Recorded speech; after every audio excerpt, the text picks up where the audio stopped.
Presidente vai entrar.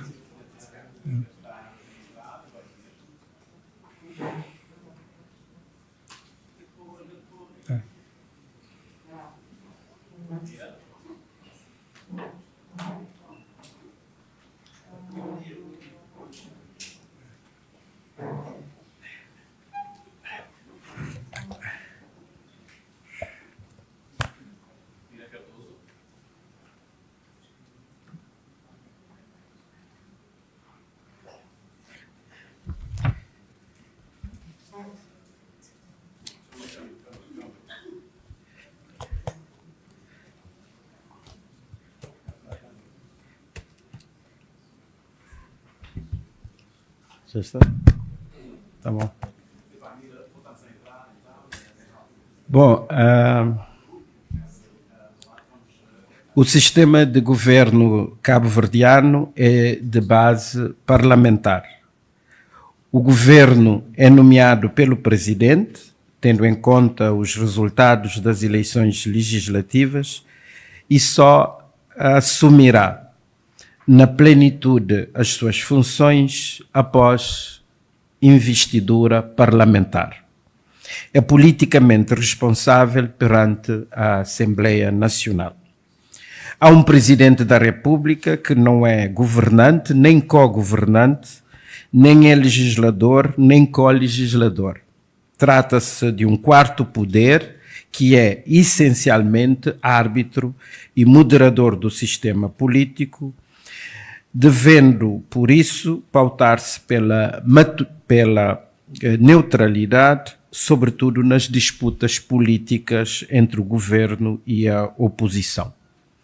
Eleito diretamente por maioria absoluta dos votos, tem uma larga legitimidade política, não tem militância partidária e é transversal nas suas ações.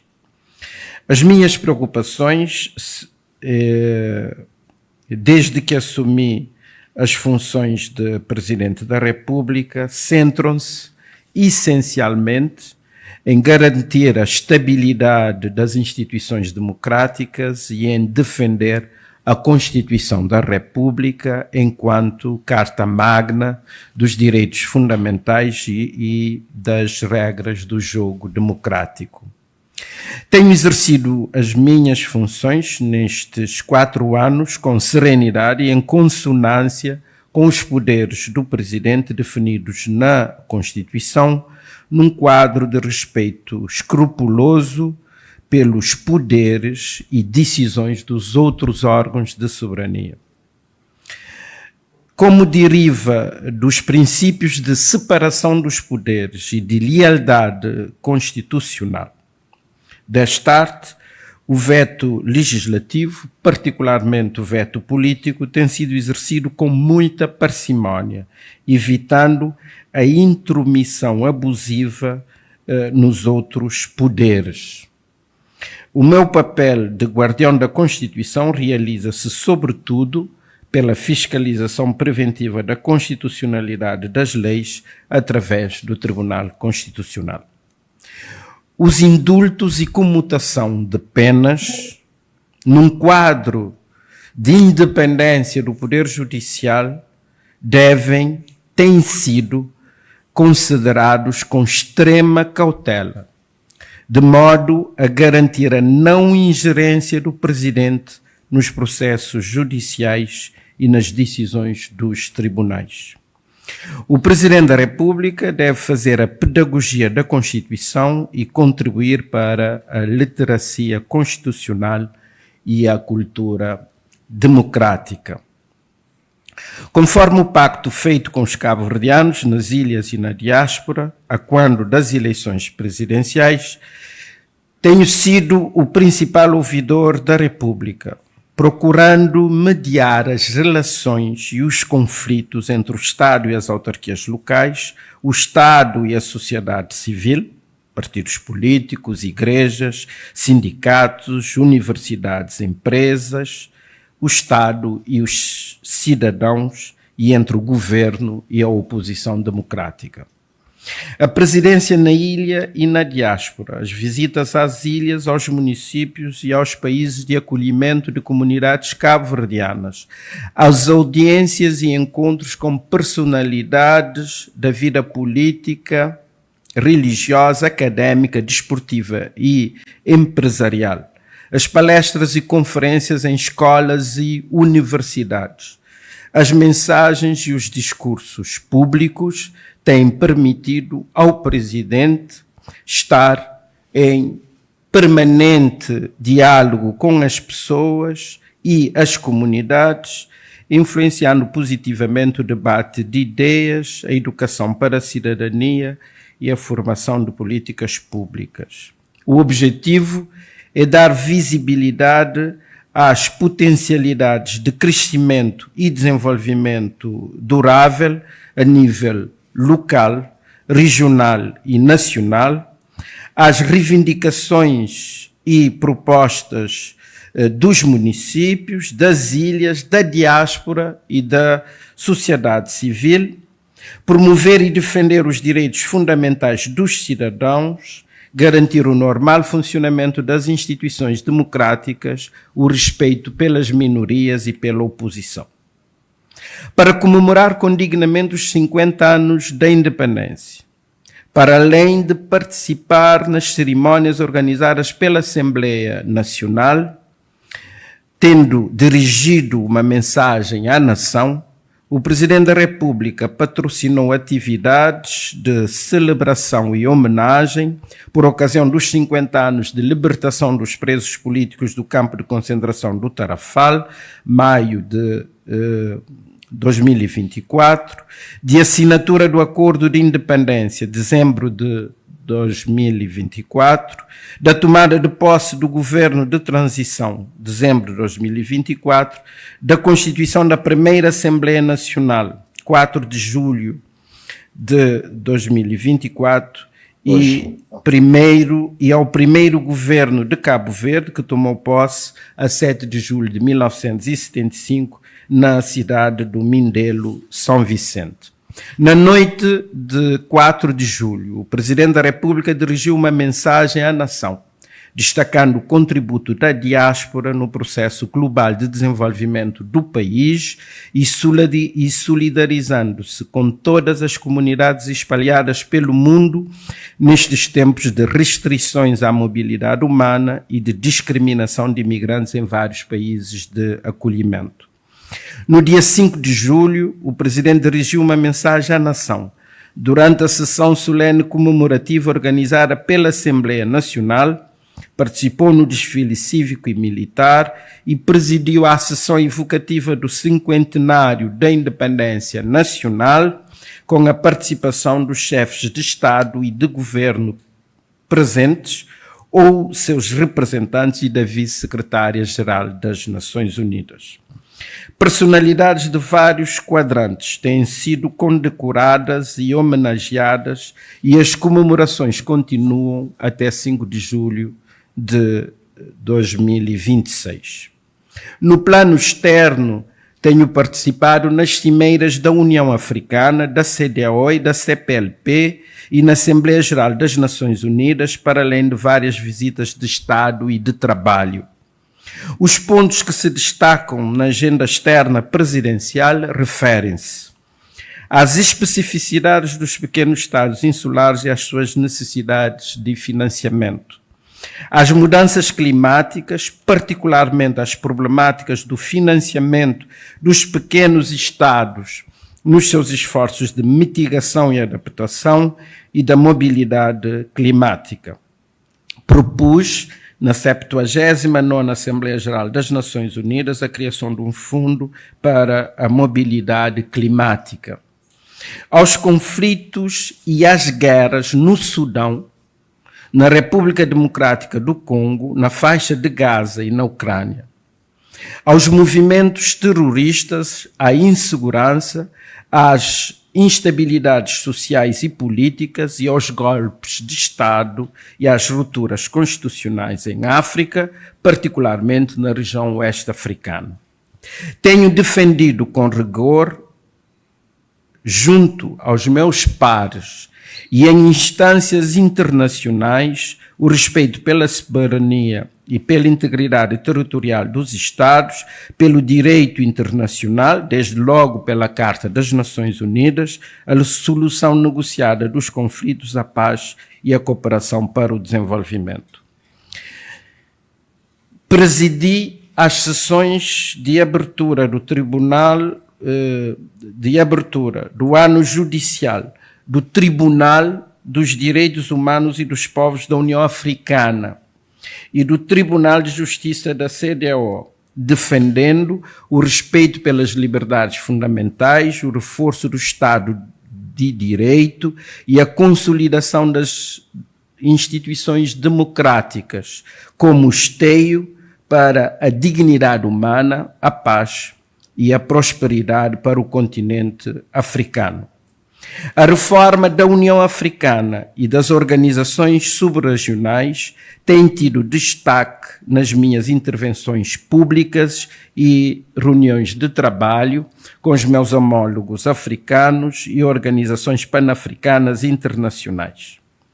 Como patrono da Aliança da Década do Oceano, tenho organizado várias atividades de sensibilização e de mediação entre as autoridades nacionais e municipais, as comunidades, a sociedade civil e os cidadãos, visando melhorar a literacia oceânica, a proteção da biodiversidade marinha e a gestão sustentável dos recursos marinhos.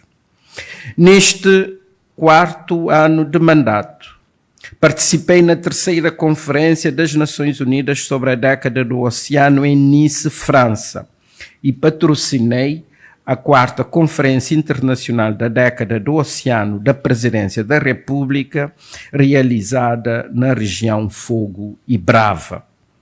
Tenho também trabalhado ativamente como champion da União Africana para a Preservação do Património Cultural e Natural de África. Tenho liderado os esforços continentais para a salvaguarda do vasto e diversificado património natural e cultural africano, mobilizando chefes de Estado e de governo, líderes, diásporas e parceiros em prol de iniciativas que promovam desenvolvimento sustentável, paz e educação e comunidades locais. Visitei a Ilha de Gorée, Património Mundial da Unesco, o Museu das Civilizações Negras e o Monumento Renascença Africana, todos na República do Senegal. Enquanto champion, a minha responsabilidade envolve advogar a ratificação de instrumentos legais da União Africana e mobilizar líderes e parceiros para o investimento na área. Tenho focado na sensibilização para a redução da presença de sítios africanos na lista do património mundial em perigo, e o continente demonstrou melhoria significativa desde 2023. Iniciei também a advocacia para chamar a atenção dos chefes de Estado, organizações e comunidades para os lugares, monumentos e objetos de memória abandonados por falta de meios ou políticas de valorização. Tenho insistido que a preservação do património natural e cultural em África constitui um imperativo categórico para o desenvolvimento sustentável, a redução da pobreza e a consolidação da paz no continente. No plano interno, tenho dado especial atenção ao património silenciado. Recentemente, visitei patrimónios em São Nicolau, cemitério de Tabuga, cemitério de Marica, campo de concentração do Tarrafal, e Ribeira Grande de Santiago, designadamente o campo de hidroaviões de Calheta de São Martinho e a igreja de São João Batista. Em setembro de 2025, fui nomeado pela diretora-geral da Unesco, padrinho do programa História Geral de África, iniciado em 1964. Este programa é um projeto fundamental para reescrever a história do continente a partir de uma perspectiva africana, plural e liberta dos preconceitos herdados da escravatura e da dominação colonial. Tenho estado muito próximo das comunidades, dos municípios, das regiões, das empresas, das igrejas, dos partidos, dos sindicatos, das organizações não governamentais, enfim, próximo das pessoas.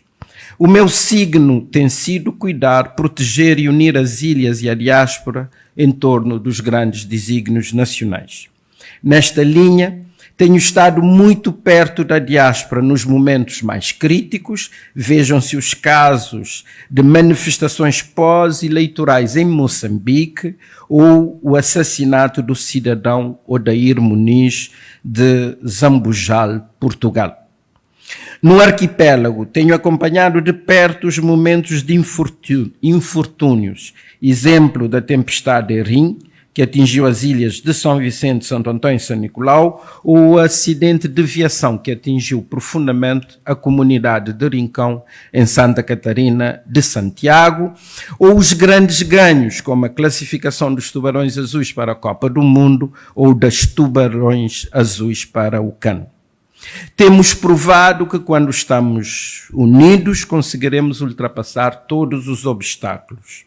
Cabe ao Presidente da República estar ao lado do povo, promovendo a união, celebrando os ganhos desta nação global, solidarizando-se nos momentos de adversidades e catalisando os consensos sobre o que é essencial para vivermos em liberdade, construirmos a prosperidade e sermos felizes. Estou aberto às vossas perguntas depois desta introdução.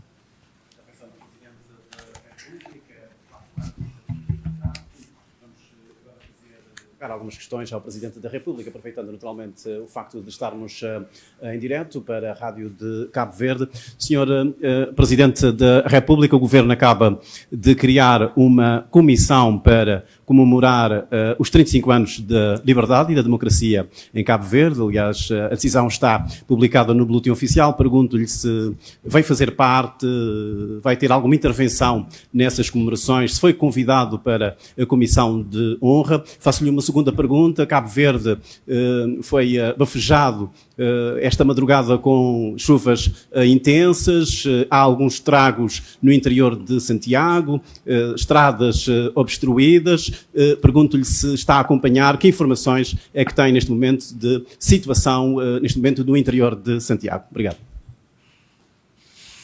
Bom, a primeira questão, é fundamental comemorar a democracia e a liberdade, sobretudo nestes tempos em que estamos em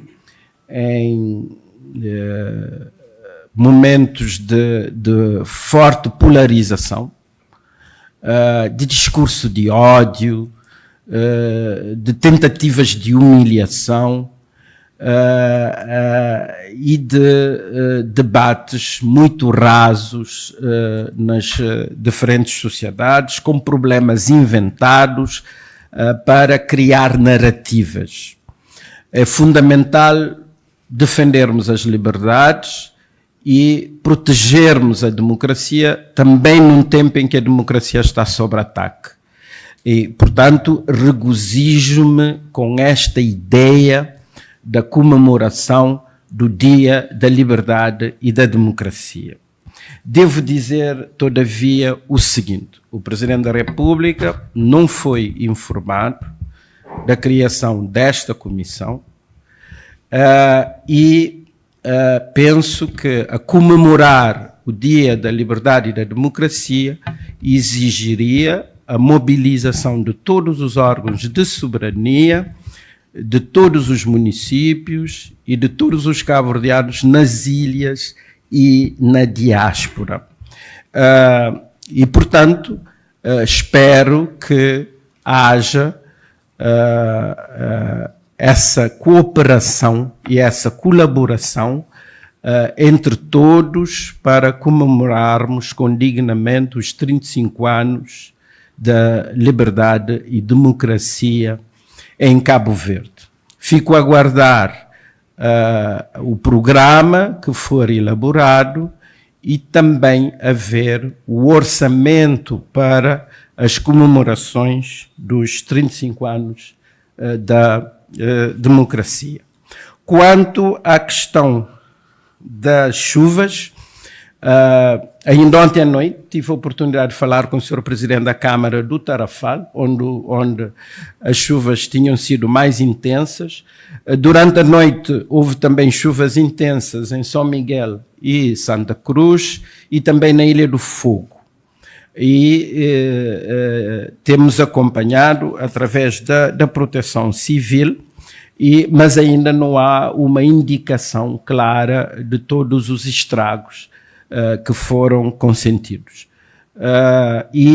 Espero que, para além de uma notícia da perda de uma vida humana ou de uma pessoa que ainda está desaparecida, espero que não haja vítimas humanas e que medidas imediatas sejam tomadas para acudir lá onde houver problemas e lá onde houver dificuldades das populações.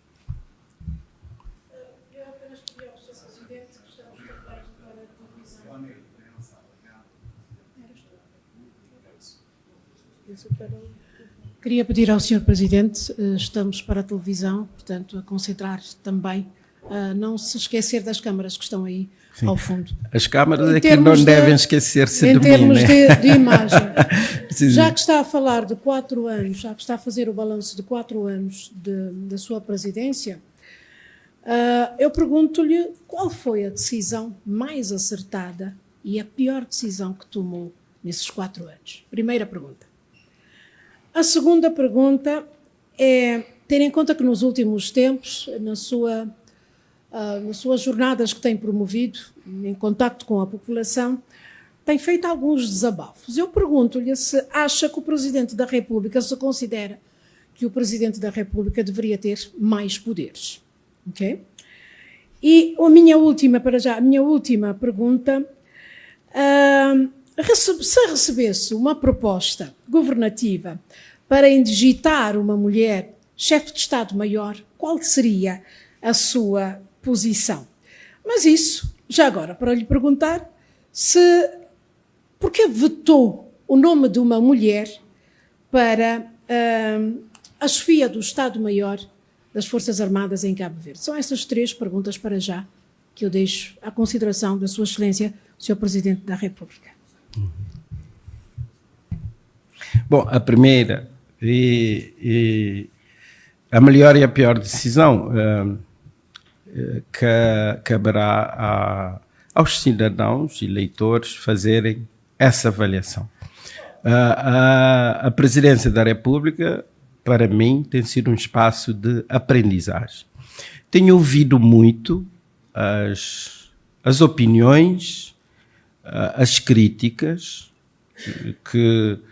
e propostas e sugestões que têm saído em jornais, sobretudo, mas também nos órgãos, nos outros diferentes órgãos de comunicação social. Tenho reduzido substancialmente a leitura das redes sociais, sobretudo para não desaprender, e tenho também selecionado os textos que tenho lido, sobretudo para serem espaços de aprendizagem.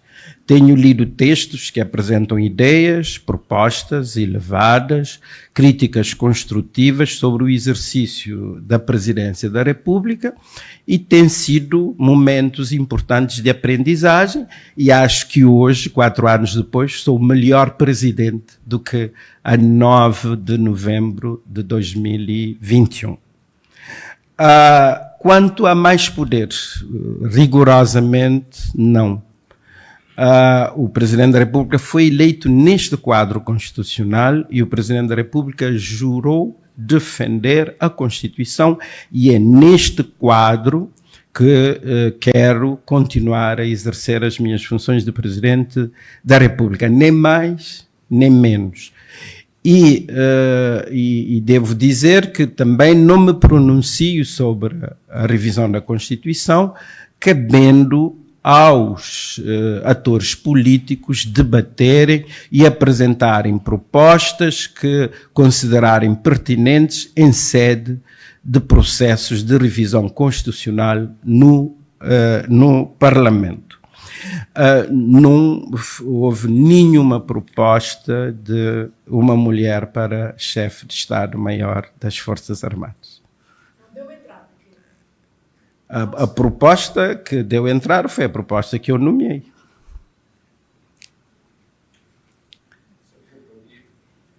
Muito bom dia, Sr. Presidente. Paulo Lima para a RTP África. Sr. Presidente, falou daqui do árbitro do mediar conflitos vários que teve a possibilidade de fazer ao longo destes 4 anos. Eu perguntava, neste momento temos algumas entidades externas à Assembleia Nacional cujos mandatos estão caducados há já algum tempo, ainda que estejam em missão, por razões óbvias. Eu perguntava ao Sr. Presidente, no âmbito da sua magistratura de influência, se terá feito alguma demarche junto dos diversos autores, eventualmente, para ter essas entidades reconstituídas. Seria a minha primeira questão, Sr. Presidente. Falou aqui também de um rosário de atividades que fez ao longo desses 4 anos. A questão é se tudo isto lhe dá ímpeto para procurar um novo mandato, já brevemente. E uma última pergunta, Sr. Presidente, nem tudo são rosas, o seu mandato, estes primeiros 4 anos também, houve um episódio relativo à questão das remunerações da Primeira-Dama. Eu sei que neste momento defende o Estatuto do Cônjuge do Presidente da República. Aliás, é uma questão que vem sendo protelada já há alguns anos. Teve também este dossiê em mãos quando foi Primeiro-Ministro e agora como Presidente da República. De que forma este Estatuto poderá minimizar ou impedir que a questão que aconteceu no passado não volte a acontecer? Obrigado, Sr. Presidente. E parabéns pelos 4 anos. Bom, órgãos externos ao Parlamento. Tenho, desde sempre, chamado a atenção, e há uns 2 anos a esta parte, com muito mais intensidade sobre essa problemática. E tenho também em intervenções públicas, designadamente na abertura do ano judicial em outubro ou novembro de 2023, chamei publicamente a atenção pelo facto de todos os órgãos, todos estarem com mandatos caducados e diligenciei-me junto aos grupos parlamentares, junto aos partidos políticos, no sentido de se encontrar um entendimento relativamente a esta matéria. É claro que não conseguimos e espero que nas próximas oportunidades os diferentes atores políticos tenham isso em consideração. Nos países republicanos, o princípio da renovação do mandato é fundamental e é preciso que os mandatos estejam legitimados. Também tenho chamado a atenção para a necessidade de reaprendermos a discutir e a conseguir consensos sobre o que é fundamental. Não tem sido fácil em Cabo Verde. A sociedade e o espaço público estão muito partidarizados, há uma excessiva polarização e não tem havido disponibilidade para a construção de consensos. Tem sido mais fácil culpar o outro pelo desacordo do que fazer cedências para a obtenção de acordos. Mas em democracia temos que ser pacientes e temos de continuar a trabalhar relativamente essa questão. Procurar um novo mandato, acho que ainda não é tempo de falarmos dessas questões, até porque temos agora as eleições legislativas e só lá para o final do ano, daqui a 1 ano, é que teremos eleições presidenciais e não vale a pena anteciparmos essas questões. Quanto às remunerações da Primeira-Dama, acho que eu já disse quase tudo sobre esta matéria. Não sei se há mais a acrescentar. Em primeiro lugar, dizer que a decisão foi tomada de forma absolutamente transparente, em estreita articulação com o governo. As despesas foram autorizadas em sede do orçamento, e os descontos foram autorizados pelo Ministro das Finanças e foram feitos descontos às finanças e ao INPS, e estranhei a forma como a questão veio à praça pública. Considero que é para desgastar a imagem do Presidente da República, tendo em conta a forma muito séria e transparente como a questão foi debatida. E logo que houve essa forma de discussão rasa do problema, nós suspendemos e fizemos, antes de qualquer decisão das entidades de controle ou dos tribunais, a reposição de todo o montante pago. E é a primeira vez em Cabo Verde que se faz isso. E, portanto, acho que demos o exemplo e não tenho absolutamente mais nada a acrescentar. Retiramos completamente a proposta, porque não havia disponibilidade da maioria para discutir aprofundadamente esta matéria. E termino dizendo-lhe o seguinte: em nenhum momento houve objeção da minha parte à discussão do Estatuto do Cônjuge do Presidente da República. Em primeiro lugar, a questão foi introduzida em 2007, durante o meu governo, nós introduzimos pela primeira vez a questão no diploma orgânico da Presidência da República, criando o Gabinete do Cônjuge do Presidente da República, e também nós só objetamos que essa questão fosse integrada no Estatuto dos Titulares de Cargos Políticos, que estava em discussão em 2015, tendo em conta que a primeira-dama não é, ou o cônjuge do Presidente da República, não é um cargo eleito e não é um titular de cargo político. E, portanto, em Cabo Verde, sobretudo, muitas das questões são retiradas do contexto e depois criam-se narrativas completamente falsas relativamente a esta matéria. Termino mesmo relativamente a esta questão dizendo que Cabo Verde há práticas e boas práticas relativamente a essa questão do cônjuge, desde a independência até a esta parte, e sobretudo depois da instauração da democracia, e portanto não há muitos sobressaltos relativamente a essa questão, mesmo no caso do pagamento de remunerações à primeira-dama. Permita-me uma réplica em relação a este assunto.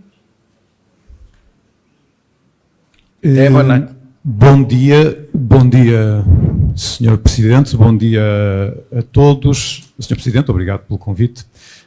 Tinha duas questões mais no plano internacional. O meu nome é Luís Fonseca, sou jornalista da agência Lusa e gostava de saber, Sr. Presidente, qual foi o país que mais visitou nestes 4 anos? Não sei se foi Portugal, se não foi, já agora gostava de saber em que lugar ficou Portugal e o que é que sentiu nestas visitas ao exterior.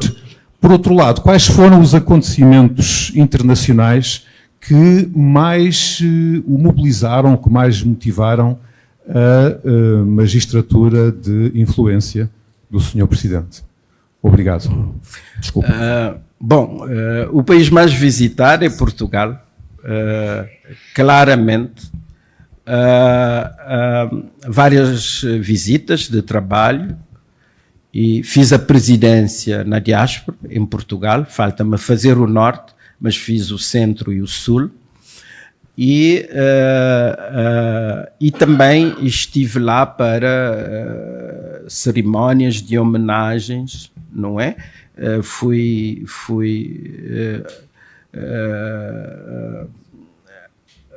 Otorgaram-me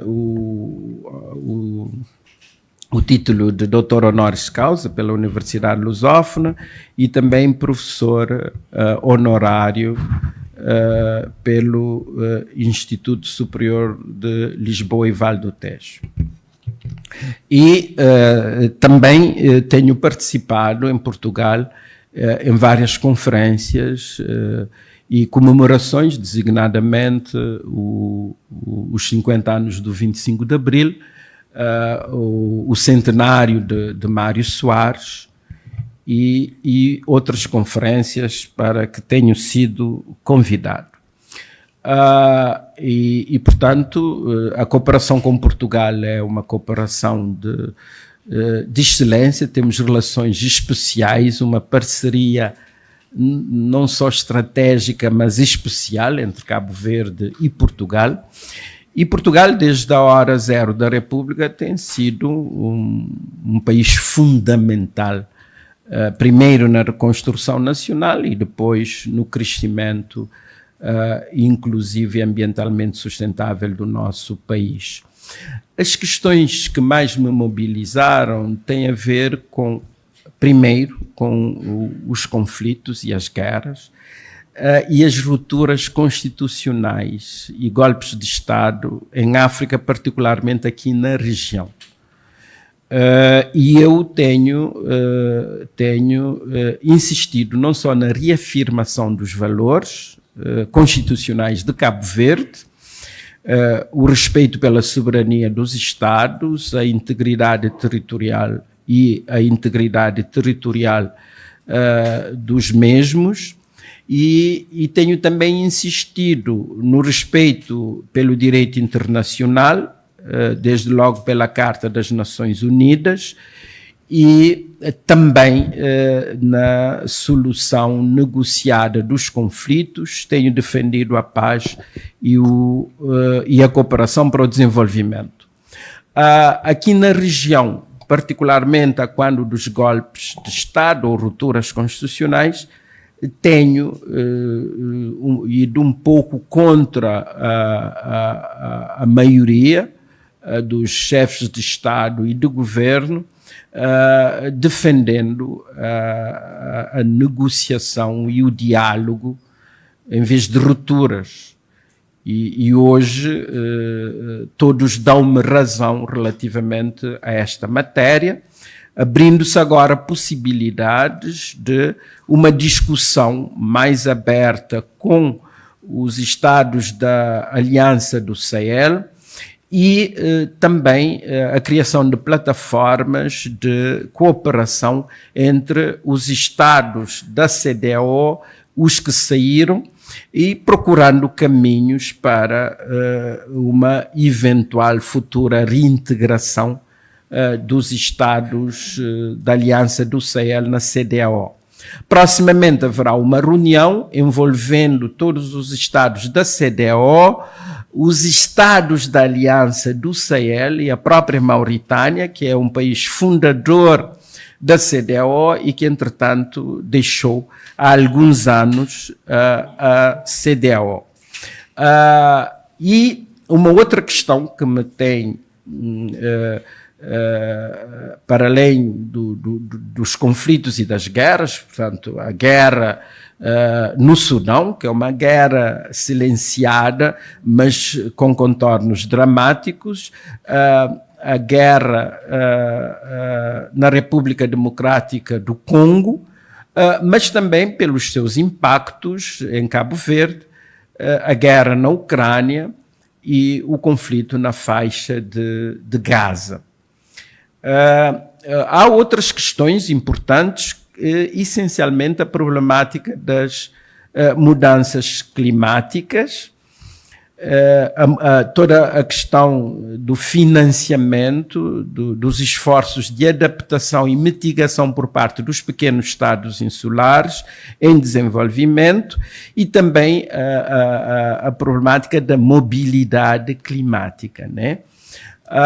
E sempre na perspectiva de haver o financiamento e o apoio aos pequenos estados insulares, considerando as suas especificidades. Também há essas questões que se referem à defesa do património natural e cultural em África, o facto de ser patrono da Aliança da Década do Oceano e agora padrinho da História Geral da África. Essas questões têm-me ocupado na arena internacional, particularmente nos diálogos com os meus homólogos e nas minhas intervenções nos diferentes espaços em que tenho participado. O facto também de ter sido convidado para abrir o ano judicial do Tribunal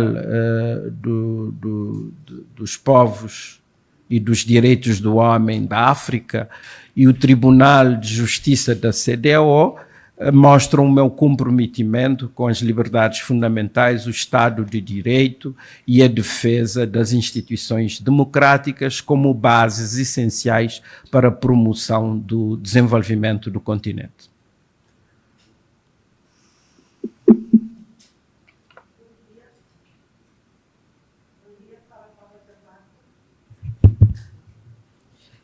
Senhor Presidente, enquanto esteve a explanar, realçou algumas coisas que eu gostaria de lhe perguntar.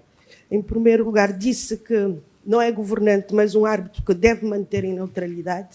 Eu queria lhe perguntar, enquanto árbitro, como tem visto ou como analisa alguns retrocessos que o país está a ter, por exemplo, os transportes aéreos em várias outras áreas. E uma outra questão é que acabou cá de falar em África. Já no início do seu mandato, tinha prometido a aproximação de Cabo Verde como prioridade nesse mandato. Por isso eu gostaria de perguntar, essa aproximação está a acontecer? É da forma como o Presidente está a proximidade em relação da África, Cabo Verde mais próximo da África. Tinha feito essa promessa logo na entrada no seu mandato. Por isso eu queria saber, quanto a isso, o que é que está a acontecer. Bom, devem saber que quem dirige a política interna e externa do país é o governo. Portanto, a política externa é do governo e não há diplomacia paralela, e tenho feito um esforço muito grande para não haver cacofonia nesta matéria. E devo dizer-lhe mais, o governo de Cabo Verde tem sido muito tímido na articulação entre os órgãos de soberania, particularmente entre o Governo e o Presidente da República, nas questões onde deve haver uma forte articulação. É o caso da política externa e é o caso da defesa nacional. Mas tenho feito um esforço, em primeiro lugar, de contenção, para garantir o essencial, e em segundo lugar, para fazer as articulações necessárias de modo a que Cabo Verde fale na arena internacional a uma só voz e não haja ruídos nas relações internacionais. É claro que, da minha parte, participando ativamente nas reuniões da União Africana e da CEDEAO, e sendo patrono da União Africana para a preservação do património natural e cultural de África, tenho agido no sentido de uma maior presença e de uma maior participação nas decisões a nível do continente africano. Devo dizer-lhe que já estive 3 vezes no Senegal e em relações de muita proximidade com o presidente primeiro Macky Sall e agora com o presidente Diomaye Faye. E também no quadro das relações com os diferentes países que assumiram a presidência tanto da CEDEAO como da União Africana, e em vários momentos temos tido presenças importantes de lideranças africanas em Cabo Verde, não só no ato de posse, vejo o 5 de julho, as comemorações dos 50 anos e recentemente o presidente da Serra Leoa, enquanto presidente da CEDEAO, esteve em Cabo Verde para articular conosco questões importantes que se referem ao desenvolvimento e às reformas no quadro da nossa comunidade. Quanto às outras questões, tenho acompanhado com muita atenção as questões que se referem aos transportes aéreos e marítimos, às ineficiências existentes, aos problemas existentes nas diferentes ilhas, particularmente as ilhas do Maio, da Brava e de São Nicolau, e a questão do abastecimento de água e tenho publicamente chamado a atenção para a necessidade de pensarmos nessas ineficiências, na solução dos problemas e termos uma perspectiva estratégica e de longo prazo na resolução dessas questões. Muitas vezes há pessoas que acham que o presidente pode ir mais longe, mas é precisamente essa neutralidade, o esforço para me manter neutro no debate entre os partidos da oposição e o partido maioritário que me tem levado a restringir muitas vezes as minhas intervenções públicas para não ser parte do debate, mas ser moderador desse debate. Bom dia, Sr. Presidente da República. Muito obrigado pelo convite aos jornalistas. Eugênio Teixeira, jornalista. Eu tenho duas questões que têm que ver com a vida do país e uma questão relativamente ao nosso continente africano. Cabo Verde, 50 anos como país independente, 35 anos como país de regime democrático.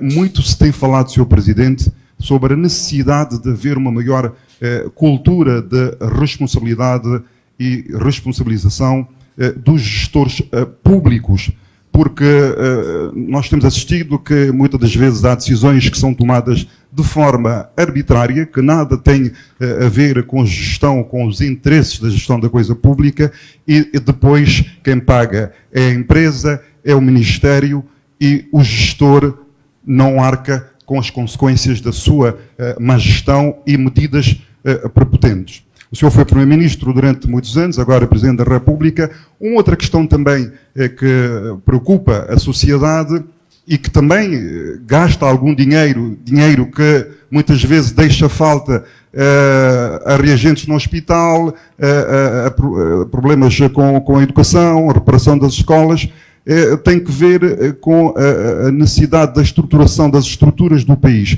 Nós sabemos que noutras latitudes, por exemplo, já consagrado na Constituição da República, quantos ministérios, quantas direções gerais, quantos institutos que o país precisa. Eu pergunto-lhe, enquanto Presidente da República, que também foi Primeiro-Ministro, o que é que tem feito, como é que tem acompanhado esta situação? São duas questões pertinentes e que se tem falado muito na sociedade cabo-verdiana.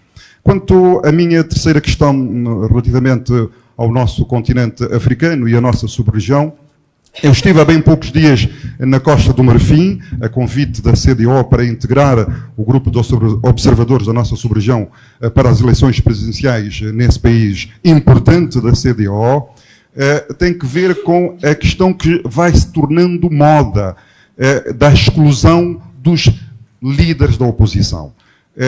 Houve problemas na Costa do Marfim, não se permitiu que dois candidatos de dois principais partidos da oposição participassem nas eleições presidenciais, houve problemas, houve mortes, houve prisões.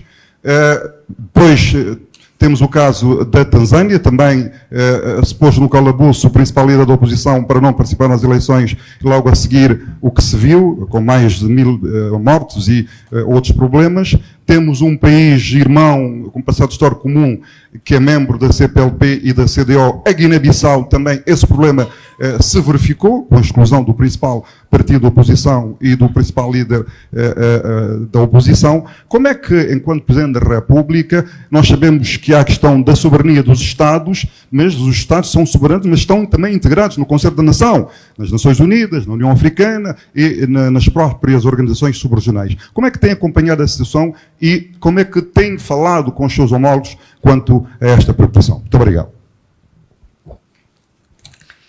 Bom, são 3 questões. A primeira, relativamente à cultura de responsabilização.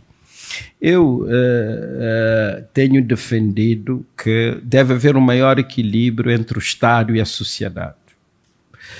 Nós estamos a transformar-nos cada vez mais num Estado fiscal. Nós é que financiamos o Estado. E é importante que os cidadãos e a sociedade civil tenham mais canais de controle do exercício do poder a todos os níveis. E que essas questões sejam discutidas abertamente.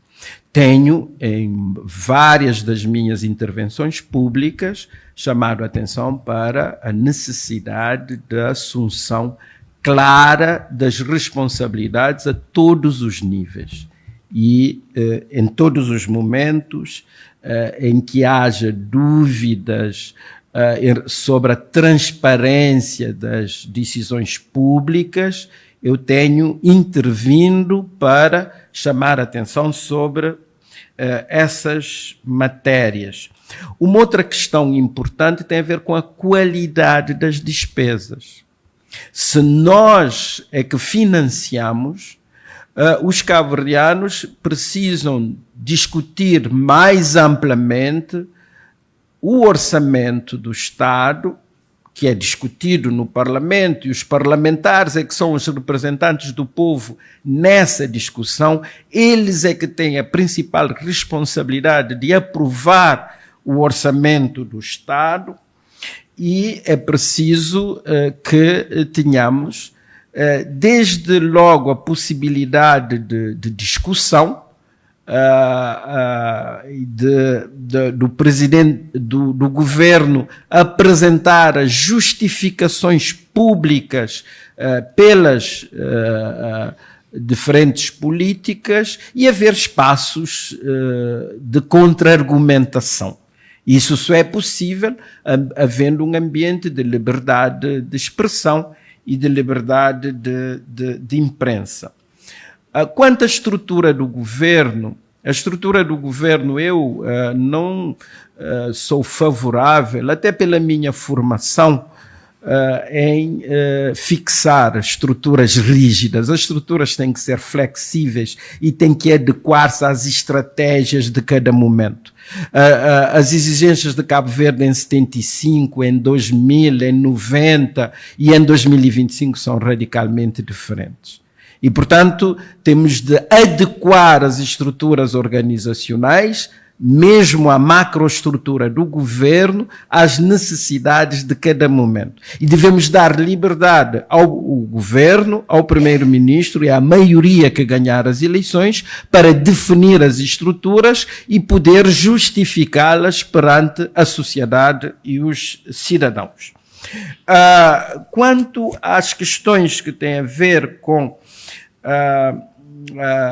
a exclusão de líderes da oposição nos processos eleitorais, como deve entender, o Presidente da República deve ter alguma contenção, porque não é comentarista das questões que acontecem nos diferentes países, não é analista político. O Cabo Verde deve liderar pelo exemplo. Nós respeitamos escrupulosamente as instituições democráticas, as liberdades fundamentais e as regras do jogo para a organização e o exercício do poder político em Cabo Verde. E nas nossas intervenções públicas e nas nossas ações, teremos de respeitar isso sem nos imiscuirmos nos assuntos internos dos outros países.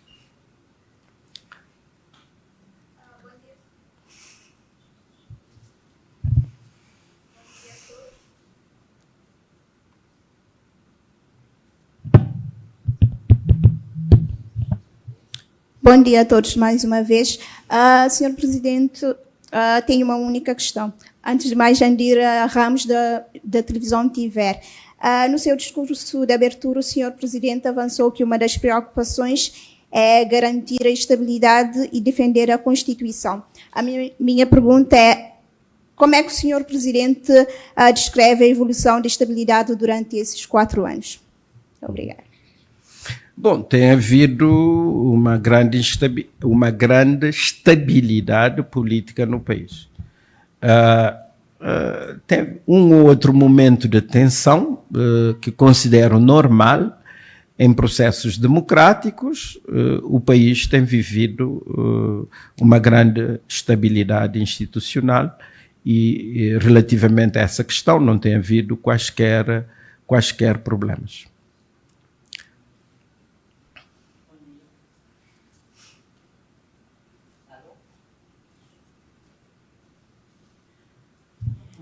Bom dia, Sr. Presidente, bom dia a todos. Eu agradeço à Presidência pelo convite que me formula para estar aqui. Felicito-lhe também pelos 4 anos de mandato. A minha questão segue um pouco na deixa do que falou aqui o Paulo Lima sobre os órgãos externos da Assembleia, que estão com os mandatos caducados. Eu acho que isto acaba por evidenciar a falta de diálogo que existe e alguma imaturidade democrática, eventualmente, no nosso país. E há dias o Presidente da Assembleia dizer que nos próximos 4 meses não é prudente fazer alterações nesses órgãos.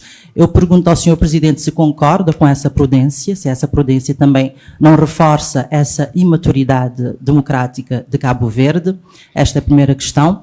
A segunda questão tem que ver também com essa excessiva polarização que tende a trazer o Presidente da República para as disputas, eventualmente pelo fato de ter sido o Primeiro-Ministro há pouco tempo. Do ponto de vista da sociedade, há uma percepção de que o Presidente eventualmente é parte das disputas. Eu lhe pergunto se considerou que fez o esforço suficiente para se colocar acima dessas disputas que não abonam a saúde democrática cabo-verdiana, porque não resulta em grandes diálogos e consensos. E a minha outra questão tem que ver com a regionalização. Há dias nós ouvimos a deputada Mercéia Delgado trazer a questão do pós-ERIN em São Vicente, a criação desse gabinete que vai implementar um plano de infraestruturação de São Vicente e um gabinete que vai ser dirigido por um ministro. Ela defende que devia-se criar uma comissão regional para fazer esse trabalho e, a partir daí, essa comissão ser um embrião daquilo que seria regionalização em Cabo Verde.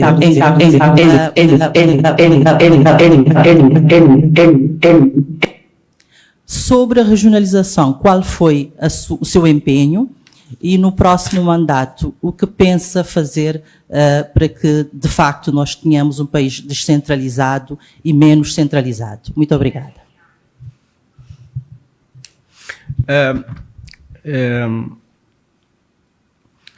Margarida Fontes, veja, o facto de não estarmos a conseguir tem a ver com as dificuldades de diálogo e de discussão entre os diferentes atores políticos. Há mais de 2 anos que eu tenho chamado a atenção para essas matérias. É claro que o Presidente não pode impor, não é? Não podendo impor, tem que apelar ao diálogo e ao entendimento entre os diferentes atores políticos. Não vou me pronunciar sobre as declarações do Sr. Presidente da Assembleia. Eu gostaria apenas de apelar para reaprendermos a discutir, que há um tempo para tudo, há um tempo para disputa e há um tempo para discussão e para a negociação. Eu sei que é mais difícil comunicar o consenso do que comunicar o desacordo, porque o desacordo é só culpar o outro. E o consenso tem de dizer a parte onde teve de ceder. E em Cabo Verde tem sido difícil a cedência para que possamos construir consensos e entendimentos. E o fato da sociedade estar muito partidarizada, haver um grande entrincheiramento, de o debate ser prejudicado por esta excessiva partidarização. Ninguém pode ter uma opinião, pode discordar, porque é logo tratado como militante deste ou daquele partido e muitas vezes tratado de forma pejorativa. Então, tem sido difícil.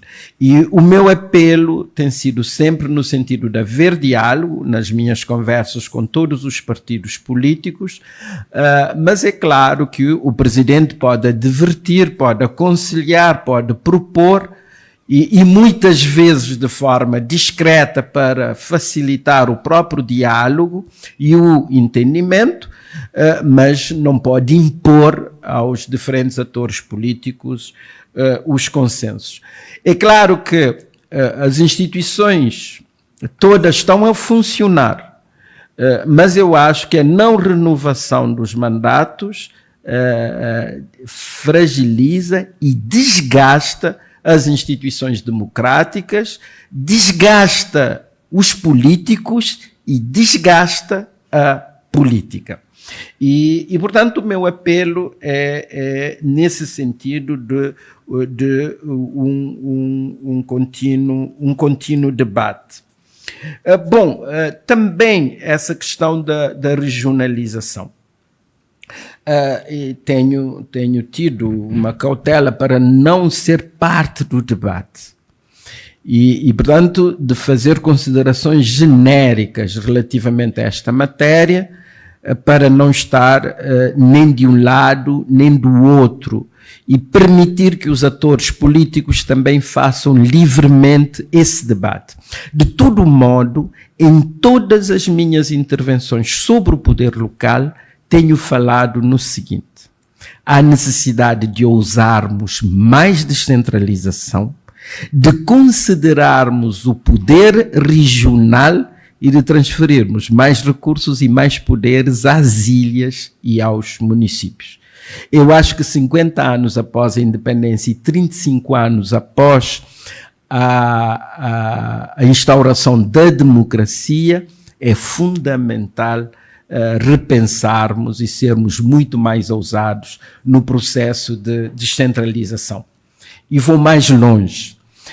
Nas minhas deslocações às ilhas e aos municípios, sou confrontado com um conjunto de pequenas questões que dependem das autoridades centrais, e os municípios sentem-se completamente bloqueados porque os recursos, os mecanismos institucionais estão centralizados. E aonde é que o cidadão vai bater? Em primeiro lugar, a porta do Presidente da Câmara, a porta dos espaços do Conselho. Temos de considerar essa questão. Hoje já não faz sentido que estradas, projetos de requalificação urbana, estragos por causa de chuvas, sejam centralizados nas autoridades centrais. Temos de, em benefício dos cidadãos, temos de pensar nessas matérias. Portanto, a resposta que eu poderia dar relativamente a esta matéria é esta.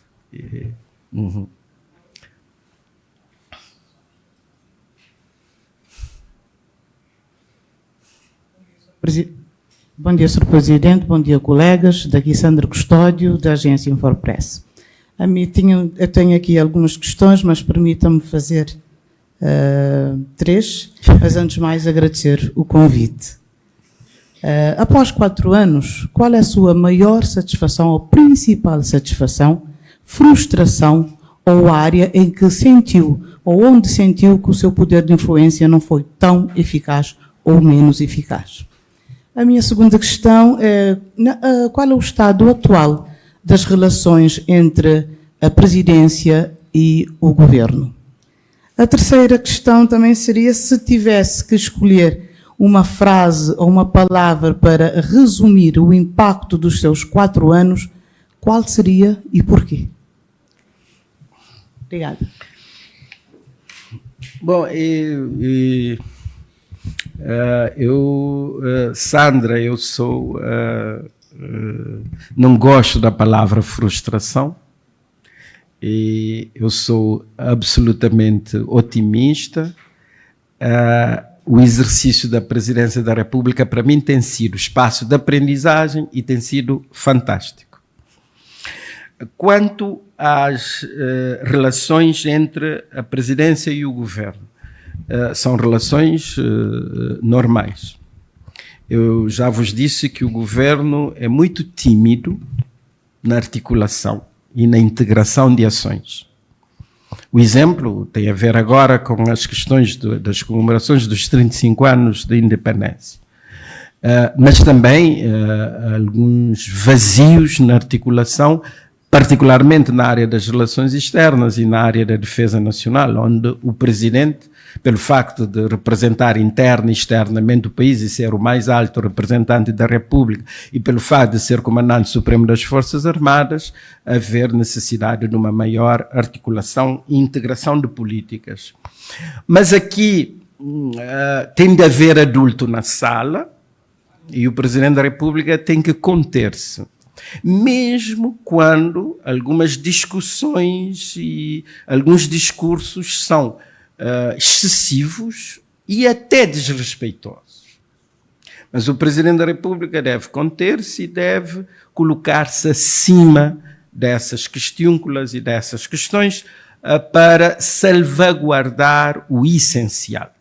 E, portanto, isso que eu tenho feito, não tem havido crise e não tem havido problemas no relacionamento entre o Presidente da República, o Governo, entre o Presidente da República, a Assembleia Nacional, ou o Presidente da República e os tribunais.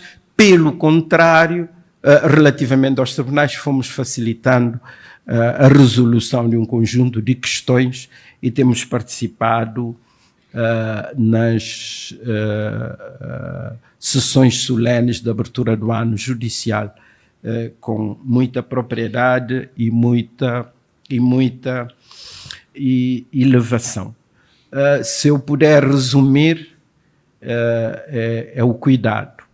O cuidado com as comunidades, o cuidado com as ilhas, os municípios, as pessoas, a sociedade civil, e o cuidado com as instituições democráticas e com as liberdades fundamentais, e o cuidado para que haja um ambiente favorável ao crescimento e à competitividade da economia, para termos mais oportunidades para todas as cabo-verdianas e todos os cabo-verdianos.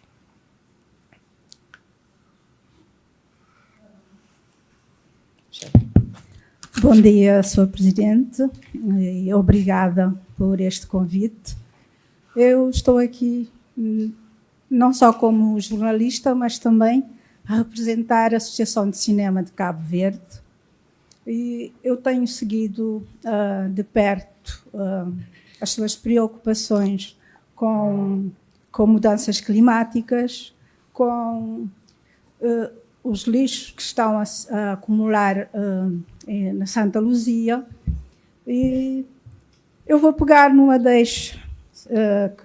que é Fundo para Mobilidade Climática.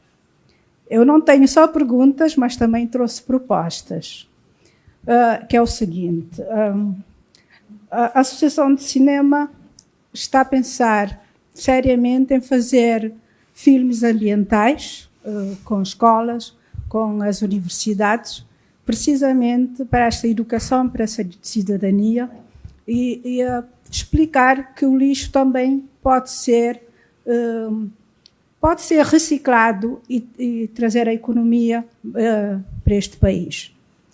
E então a pergunta que eu tenho, a primeira questão que eu tenho, Sr. Presidente, é se estaria disposto a apoiar institucionalmente uma iniciativa nacional de curtas-metragens em parceria com a KCV que sensibilize escolas e comunidades para a preservação do ambiente. Isso porque nós estamos a fazer parcerias com as universidades, com as escolas, que é precisamente para levar cinema como uma ferramenta educacional. E a outra pergunta também que eu tenho é como vê o papel da presidência na valorização do cinema cabo-verdiano enquanto património cultural e instrumento educativo que possa reforçar a nossa identidade e projetar Cabo Verde no mundo. Sempre defendeu a economia azul como fonte de riqueza em Cabo Verde. E as políticas públicas não têm sido voltadas para a Associação de Cinema em Cabo Verde e tudo que nós podemos fazer com os nossos cineastas. E eu também estou aqui como a produtora audiovisual de Cabo Verde, isso me incentiva muito mais a estar neste mundo e a propor não só fazer uma parceria, mas também trazer junto com o seu gabinete formas de criar editais e lançar concursos para dar uma educação para a cidadania desde o básico até às universidades. E eu tenho comigo uma proposta que eu trouxe, que eu vou deixar com um dos assessores, porque há muito tempo que eu estou atrás do presidente e este foi o momento ideal que eu encontrei. E obrigada, foi um prazer ter esta oportunidade de me apresentar como a nova presidente da Associação de Cinema de Cabo Verde e vou estar disposta a fazer uma educação muito ambiental para valorização do nosso património. E a África tem procurado muito a Associação de Cinema, que é para fazermos parcerias, mas estamos limitados porque não temos muito em Cabo Verde, tem apoio para fazer isso. E obrigada e parabéns por esses 4 anos. E eu sou muito ambientalista, é por isso que eu estou aqui. Obrigada. Bom, obrigado. Eu aqui a toda abertura nós já patrocinamos um festival da associação, da associação e participamos, inclusive na abertura. Temos participado também no patrocínio e na abertura do Festival Internacional de Cinema que o cineasta Gueni Pires tem feito anualmente em Cabo Verde e recentemente o grupo Cafuca, se não me falha a memória, também, Festival Cafuca, aqui no Palácio também apoiamos. É claro que nós não podemos substituir o governo, editais e fundos têm a ver com o governo de Cabo Verde, mas podemos apoiar na busca de parcerias, poderemos patrocinar nos limites das nossas possibilidades, atividades ligadas ao cinema, particularmente questões que se referem ao ambiente e aos oceanos. Eu tenho trabalhado também muito de perto com as ONGs da área ambiental e há no plano internacional um conjunto de recursos que podem ser mobilizados e, portanto, há toda a abertura da nossa parte em relação a essas questões e particularmente essa questão da economia azul, não é? Eu acho que o futuro de Cabo Verde é azul, temos de estar preparados para uma gestão, para aumentarmos a literacia oceânica, para preservarmos a biodiversidade marinha e para fazermos uma gestão sustentável dos recursos marinhos, e todo o trabalho em relação a esta matéria é fundamental para o futuro de Cabo Verde. Passaram de novo o microfone e eu vou retomar a questão que eu tinha iniciado. E no dossiê eu fiz-lhe uma pergunta: qual foi o melhor e o pior momento da sua... Passou aos cabo-verdianos esta apreciação, mas eu vou ser mais concreta, perguntando-lhe se não terá sido o salário, a polémica à volta do salário da primeira-dama. E aqui eu julgo que há uma informação que precisa ser passada para que os pontos sejam colocados nos is, no fundo de se obter algumas informações sobre este dossiê. Desde logo a crítica que fez, ou o comentário que fez há dias, e que tem a ver com o papel do Tribunal de Contas, que, a seu ver, já deveria ter se pronunciado sobre esta matéria. Okay? É importante que uma instituição como o Tribunal de Contas tenha um papel esclarecedor nesta matéria. E o Sr. Presidente da República está-se a queixar, ponho entre aspas, de alguma morosidade em dar um esclarecimento em relação a este processo. E já agora vem também a questão da autonomia, o facto do Tribunal de Contas ser eleito, a estrutura não ser eleita, não estar incluída dentro dos órgãos externos do Parlamento e ser eleito pelo Governo. Que acho que é uma questão que eu gostaria de obter a sua informação enquanto chefe de Estado. Diz, nós, Cabo Verde, liberdade para viver, 4 anos do seu lema de mandato.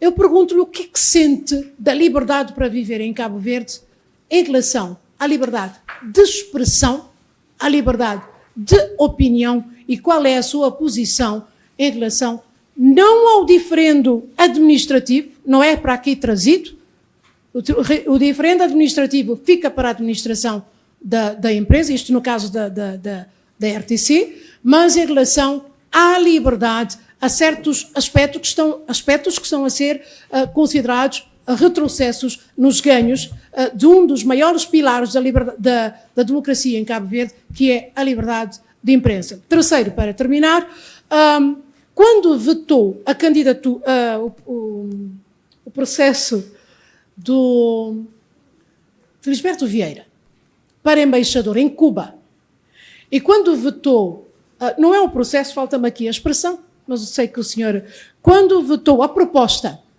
de Abrão Vicente a embaixador em Portugal, como é que se sentiu? Quis dar um sinal?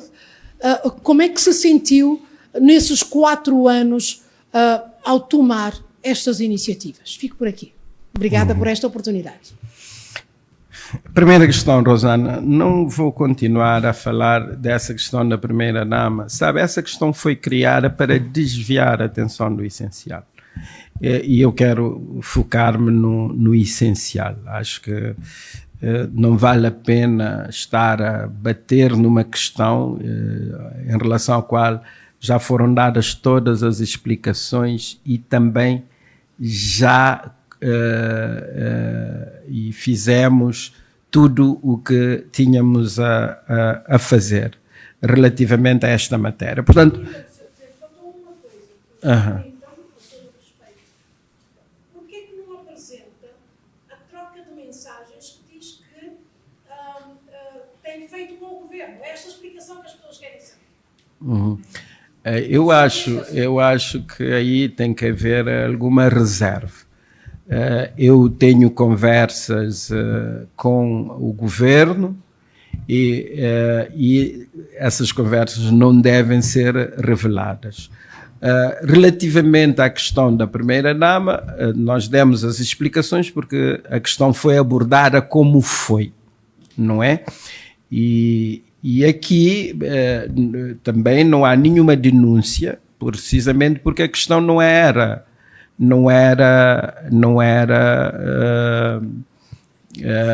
secreta ou escondida. Não, era uma questão completamente transparente, feita à luz do dia.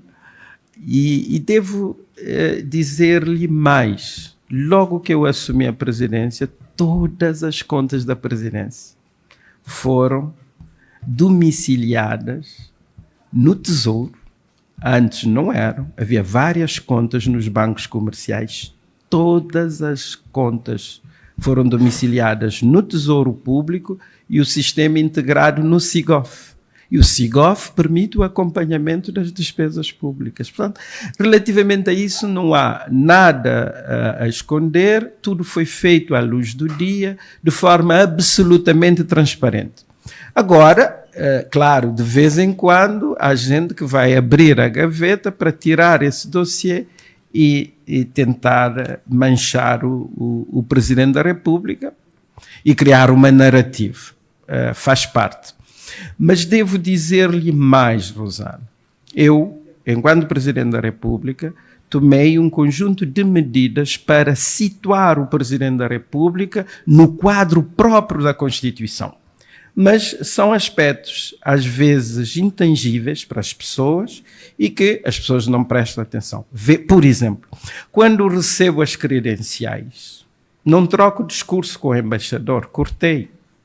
Precisamente porque o embaixador vem apresentar credenciais, o presidente não dirige a política externa e não tem que trocar mensagens ou discursos com o embaixador. Eliminei essa parte das cerimónias protocolares da apresentação das credenciais. Também, relativamente ao anúncio das remodelações governamentais, também deixei que tudo fosse feito pelo Primeiro-Ministro, sem qualquer interferência do Presidente da República, até porque as propostas são do Governo, o Presidente da República deve nomear, mas só em casos muito excepcionais e graves, o Presidente pode recusar uma proposta do Primeiro-Ministro para a nomeação do membro do Governo. Pode aconselhar, pode chamar a atenção, se o Primeiro-Ministro quiser ou não ouvir, mas o Presidente tem de ter as necessárias cautelas. Terceiro, relativamente a reuniões internacionais, há muitos convites que são dirigidos só ao Presidente da República. E eu, percebendo que são atos do Governo, geralmente tenho feito articulação para que o Governo participe diretamente nessas ações.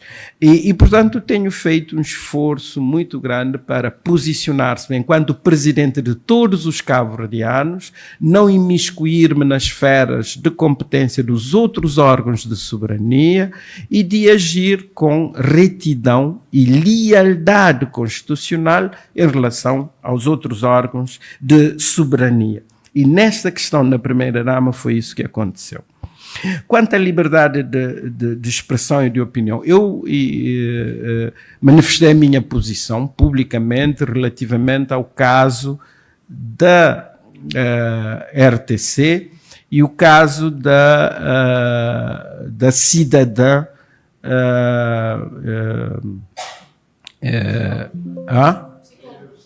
da Ilha do Sal, a Resende, não é?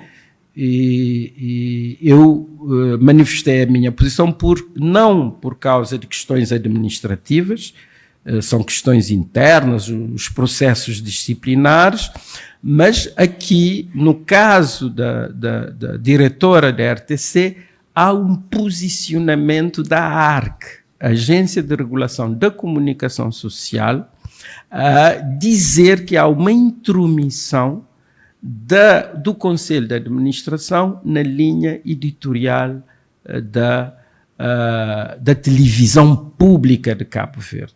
E é em relação a esta matéria que me cabe pronunciar, porque percebi que há uma lesão do direito à informação e há uma lesão à autonomia editorial da televisão pública, e há também aqui uma lisão de um direito fundamental, que é a liberdade de expressão e de opinião. E em relação a esta matéria que eu chamei a atenção, assim como achei relativamente à cidadã Rezende uma intromissão abusiva das autoridades, tendo em conta que ela manifestou a sua opinião em relação a questões que têm a ver com os direitos de crianças e adolescentes na Ilha do Sal, e não deve ser admoestada no espaço público daquela forma.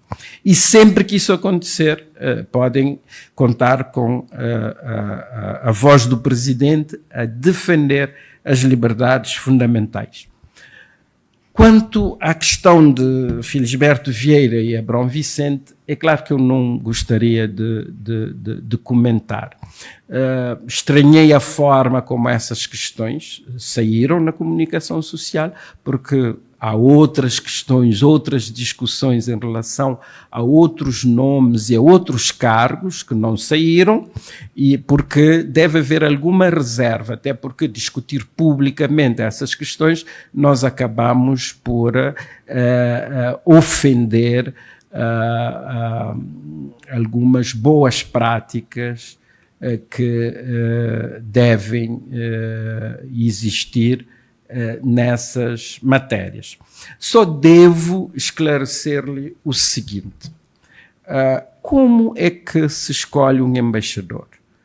O governo analisa vários nomes, fala com o Presidente da República em relação aos nomes, o Presidente da República pode dar ou não o seu aval, e só depois é que pede o agremã, e a proposta de nomeação vem depois do pedido de agremã, porque o próprio país pode não dar agremã, não é? Portanto, e nós não podemos estar a tratar essas questões no espaço público e como tem acontecido.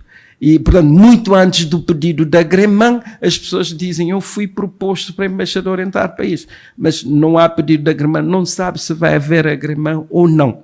Isso tem a ver com alguma imaturidade e alguma inexperiência. É por isso que eu tenho insistido para se valorizar a carreira diplomática, porque um diplomata não faria isso. Obrigado. Já está? Muito obrigado, então, pelas vossas perguntas. Obrigado aos senhores jornalistas. Temos agora um pequeno momento de confraternização. Estejam à vontade.